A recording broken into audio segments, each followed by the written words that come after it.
Welcome বন্ধুরা, আশা করি সবাই ভালো আছো। তো আজকে আমি তোমাদের কাছে ক্লাস 8-এর দ্বিতীয় পর্যায়ক্রমিক মূল্যায়নের ভূগোলের যে কয়েকটি অধ্যায় পরীক্ষা হবে সেই অধ্যায়গুলি থেকে সবচেয়ে গুরুত্বপূর্ণ যে ছোট প্রশ্নগুলো আলোচনা করব। তোমাদের রায়মার্টিনের প্রশ্নবিদ্যার যে 9টি স্কুল আছে প্রত্যেকটি স্কুলের সবচেয়ে গুরুত্বপূর্ণ যে ছোট প্রশ্নগুলো রয়েছে প্রত্যেকটি প্রশ্ন আজকে আলোচনা করব। তো তোমরা দেখো, যদি কেউ রায়মার্টিনের প্রশ্নবিদ্যা কমপ্লিট করেছো তাহলে কিন্তু কোনো সমস্যা নেই। আর যারা প্রশ্নবিদটা কেননি বা করনি তারা কিন্তু আজকের এই প্রশ্নগুলো দেখো, আমি তার সঙ্গে সঙ্গে এখানে আসা স্টুডেন্টরা কিন্তু উত্তরগুলো তোমাদের কাছে বলে দেবে। তো দেখা যাক প্রথম প্রশ্ন, পৃথিবীর বৃহত্তম চিরহীরত অরণ্যের নাম কি? একটু ভালো করে বলবে। হ্যাঁ, পরবর্তী প্রশ্ন, অশ্ব অক্ষাংশ বলা হয় কোন অঞ্চলকে? ক্রান্তীয় অঞ্চলকে। লা প্লাটা নদী যে নদীগুলির মিলিত রূপ তারা হলো কি কি? পারানা, পারাগুয়ে আর উরুগুয়ে। আর ক্রাডিলেলা শব্দের অর্থ কি? ক্রাডিলেলা শৃঙ্খল। পরবর্তীতে বাম্পি ক্লাউড বলে পরিচিত মেঘটি হলো কি? স্ট্র্যাটোকিউমুলাস। আমি কিন্তু তোমরা যদি বুঝতে না পারো তার জন্য কিন্তু উত্তরগুলো বলে দিচ্ছি স্টুডেন্টরা বলার পরেও। পরবর্তীতে ড্যাশ প্রণালী দ্বারা এশিয়া ও উত্তর আমেরিকা মহাদেশ বিচ্ছিন্ন রয়েছে? হক প্রণালী। হক না পক প্রণালী? আচ্ছা, পরবর্তী প্রশ্ন, সেন্ট লরেন্স নদীর উৎস কি? অ্যাঞ্জেল জলপ্রপাতটি কোন নদীর ওপরে সৃষ্টি হয়েছে? পরবর্তী কোন শহরকে পৃথিবীর কষাইখানা বলা হয়? পরবর্তী কানাডীয় শিল্ড অঞ্চলের অন্য নাম বা অপর নাম কি? লরেন্সীয় মালভূমি। আচ্ছা, চলে যাই পরবর্তী অধ্যায়, মানে তোমাদের পরবর্তী স্কুলে প্রথম স্কুলে শর্ট প্রশ্নগুলো আলোচনা করলাম। পরবর্তীতে তোমাদের আছে, তুমি যদি মাঝ সমুদ্রে একটি জাহাজে ডোলড্রাম থেমে থাকো তাহলে তুমি সুমেরুবৃত্তীয়, মকরীয়, নিরক্ষীয় আর কর্কটীয় এলাকায় আছো। তাহলে কোন এলাকায় আছো বুঝবে? নিরক্ষীয় অঞ্চলে। কেননা আমরা জানি নিরক্ষীয় অঞ্চলে বায়ু উষ্ণ হয়ে উপর দিকে উঠে যায়, তাহলে সেখানটা তো বায়ু প্রবাহ সমান্তরালে হয় না, তাহলে সেখানে জাহাজটা অটোমেটিক থেমে যাবে। পরবর্তীতে পৃথিবীর বৃহত্তম নদীর নাম কি? আমাজন। আর দীর্ঘতম? নীলনদ।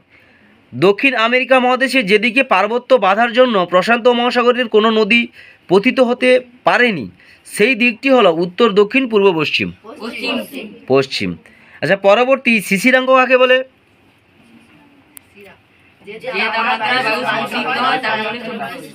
আচ্ছা, তুমি বলো। যে তাপমাত্রায় বায়ু সম্পৃক্ত হয় তাকে বলা হয় শিশিরাঙ্ক। খুব সুন্দর।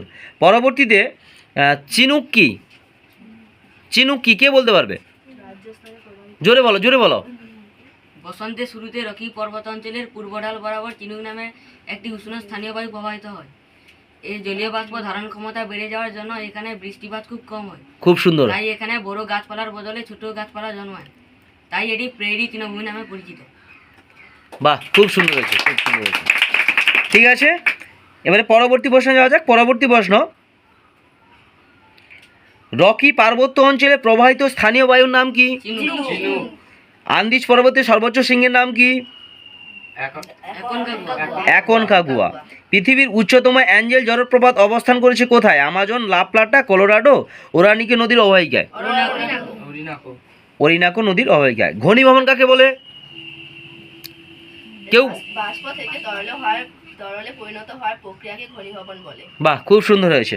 পরবর্তীতে পৃথিবীর কষাইখানা কাকে বলা হয়? কে কোন সালে উত্তর আমেরিকা মহাদেশটি আবিষ্কার করে? আচ্ছা, তুমি বলো উত্তরটা। 1501 সালে আমেরিগো ভেসপুচি নামে এক পর্তুগিজ এই মহাদেশটি আবিষ্কার করে। খুব সুন্দর হয়েছে। পরবর্তী প্রশ্ন, উত্তর আমেরিকার বৃহত্তম ময়দা শিল্পকেন্দ্রটির নাম কি? পরবর্তীতে পৃথিবীর বৃহত্তম সুপেয় জল হ্রদের নাম কি? সুপিরিয়র। পরবর্তীতে পশ্চিম ভারতীয় দ্বীপপুঞ্জ অঞ্চলে ক্রান্তীয় ঘূর্ণবাতের নাম কি?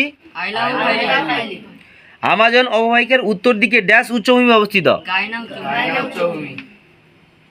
আচ্ছা, এবার পরবর্তীতে ভূপৃষ্ঠের ওপরে মোট বায়ুচাপ বলা আছে কয়টি? 7টি। মুখস্থ আছে তো, 7টা বায়ুচাপে বলা হয়। পরবর্তীতে ব্রাজিলের আমাজন নদী অববাহিকায় ক্রান্তীয় অরণ্য কি নামে পরিচিত? সেলভা, সাভানা, তৈগা, ডাউন্স নামে পরিচিত। ব্রাজিল আমাজন নদীর অববাহিকায় ক্রান্তীয় অরণ্যকে সাভানা বলা হয়। প্রশ্নটা একটু দেখবে। পরবর্তীতে প্যারানা ও প্যারাগুয়ে উত্তর আমেরিকা, দক্ষিণ আমেরিকা, আফ্রিকা, ওশেনিয়া প্রধান নদী দুটি। দক্ষিণ আমেরিকা। উত্তর আমেরিকা মহাদেশের হ্রদ অঞ্চলের প্রধান খনিজ সম্পদের নাম কি? লোহা। পরবর্তীতে সেন্ট লরেন্স নদী ড্যাশ মহাসাগরে পতিত হয়েছে? সেন্ট লরেন্স নদী আটলান্টিক আটলান্টিক মহাসাগর। এখানে কিন্তু প্রশ্নটা হ্যাঁ ঠিক আছে।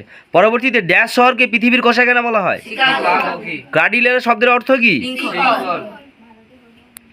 পরবর্তী প্রশ্ন, কিউমুলাস মেঘ পরিষ্কার আবহাওয়া নির্দেশ করে? শুদ্ধ অশুদ্ধ কি হবে বলো তো? কিউমুলো নিম্বাস মেঘ তো প্রচুর পরিমাণে বৃষ্টিপাত হয় না?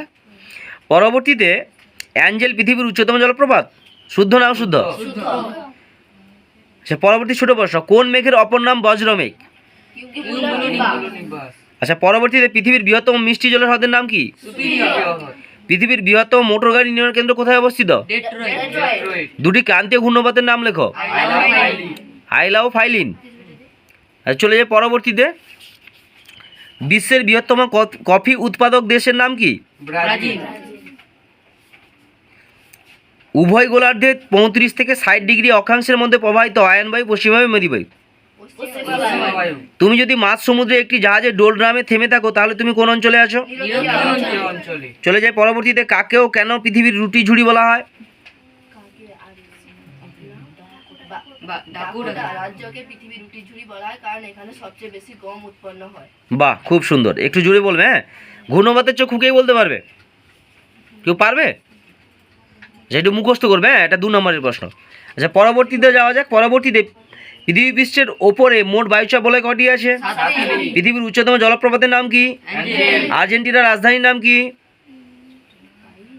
Buenos ears, Quito, Monte video, কোনটা হবে? কুইটো। পরবর্তীতে কর্কটীয় ও মকরীয় উচ্চচাপ বলয় থেকে সারা বছর ধরে প্রায় নিয়মিতভাবে নিরক্ষীয় নিম্নচাপ বলয়ের দিকে যে বায়ু প্রবাহিত হয় সে বায়ুর নাম কি? নিয়ত বায়ু। দক্ষিণ আমেরিকা মহাদেশের শস্যমণ্ডল বলা হয় কাকে? করডোবা অঞ্চল, সাভানা অঞ্চল, সেলভা আর পম্পাস। পৃথিবীর ফুসফুস কাকে বলা হয়? সেলভা অরণ্যকে। বাষ্প থেকে তরলে পরিণত হওয়ার প্রক্রিয়াকে কি বলে? আচ্ছা 1501 খ্রিস্টাব্দে ড্যাশ নামে এক পর্তুগিজ নাবিক উত্তর আমেরিকা মহাদেশ আবিষ্কার করে? উত্তর আমেরিকা ও দক্ষিণ আমেরিকা মহাদেশের মাঝে অবস্থিত সংকীর্ণ ভূখণ্ডটির নাম কি? আচ্ছা পরবর্তী প্রশ্নে যাওয়া যাক। উত্তর আমেরিকা মহাদেশের কোন নদীর ওপর বিশ্বের বৃহত্তম নদী উপত্যকা পরিকল্পনা গড়ে উঠেছে? পরবর্তীতে আমেরিকা যুক্তরাষ্ট্রের মধ্যে কোন রাজ্য সর্বাধিক গম উৎপাদন করে? আর্জেন্টিনা না আর্জেন্টিনা। পৃথিবীর বৃহত্তম নিকেল খনি উত্তর আমেরিকা মহাদেশের কোথায় অবস্থিত? নিকেল খনি সারবেরি। পরবর্তীতে দক্ষিণ আমেরিকা মহাদেশের পারানা, প্যারাগুয়ে ও উরুগুয়ে এই 3টি নদীর মিলিত প্রবাহের নাম কি? লা প্লাটা। বা খুব সুন্দর। পরবর্তীতে কর্কটীয় ও মকরীয় উচ্চচাপ বলয় থেকে সুমেরুবৃত্ত ও কুমেরুবৃত্ত প্রদেশীয় নিম্নচাপ বলয়ের দিকে প্রবাহিত বায়ুর নাম কি? আয়নবায়ু, পশ্চিমবায়ু, মেরুবায়ু। ব্রাজিল উচ্চভূমি ও আন্দিজ পর্বতমালার মাঝে কি আছে? গিয়ানা, ম্যাটোগ্রাসো আর ব্রাজিল উচ্চভূমি। ব্রাজিল উচ্চভূমি। আন্দিজ পর্বতের পাদদেশে কর্ডোবা মাংস শিল্প, দুগ্ধ শিল্প, ইস্পাত শিল্পের জন্য বিখ্যাত। কোন মেঘের অপর নাম বাম্পি ক্লাউড? উত্তর আমেরিকা মহাদেশে অবস্থিত মরুভূমিটির নাম কি?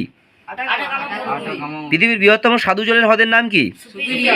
রকি পার্বত্য অঞ্চলে প্রবাহিত স্থানীয় বায়ুটির নাম কি? অ্যাঞ্জেল জলপ্রপাত সৃষ্টি হয়েছে কোন নদীর ওপরে? ড্যাশ নদীর ওপরে বিশ্বের বৃহত্তম নদী পরিকল্পনা গড়ে উঠেছে? পৃথিবীর বৃহত্তম ময়দা শিল্পকেন্দ্রের নাম কি? বা খুব সুন্দর। পরবর্তীতে মকরীয় উচ্চচাপ বলয় থেকে নিরক্ষীয় নিম্নচাপ বলয়ের দিকে প্রবাহিত আয়ন বায়ুটির নাম কি? পরবর্তীতে আমাজন নদী অববাহিকা যে জলবায়ু অঞ্চলে অবস্থিত সেটি কোন জলবায়ু অঞ্চল? নিরক্ষীয়, ভূমধ্যসাগরীয়, মেরু আর পার্বত্য। দক্ষিণ আমেরিকার শস্যমণ্ডল কাকে বলা হয়? Prairie, step, পম্পাস, করডোবা। রেনগজ যন্ত্রের সাহায্যে কি মাপা হয়? পৃথিবীর ফুসফুস কাকে বলা হয়?